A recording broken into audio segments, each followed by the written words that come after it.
Today is September 14th, Friday. This is the 1969 Cadillac DeVille convertible steering wheel for my friend Paul Westra in the Netherlands. This will be going out to Paul. He has been very patient. This is a beautiful piece of art that'll be going to Paul. This is the fully restored, 1 year only, 1969 Cadillac DeVille convertible rim blow steering wheel. It's referred to the rim blow because of the embedded horn switch that's actuated by squeezing the ring, whereas the horn pad is nothing more than a cosmetic feature. Okay, so this is a 1 year only design introduced in 1969.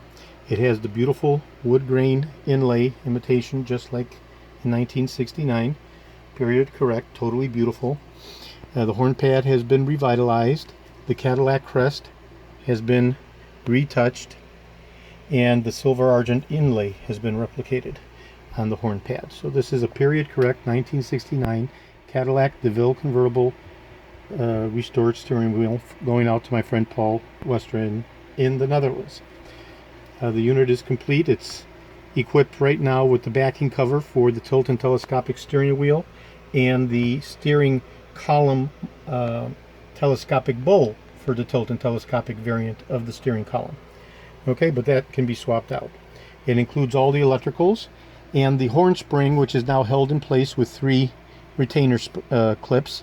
Those retainer clips with a half a loosening of the mounting screw at the very bottom. These retaining clips will come off, and they need to come off.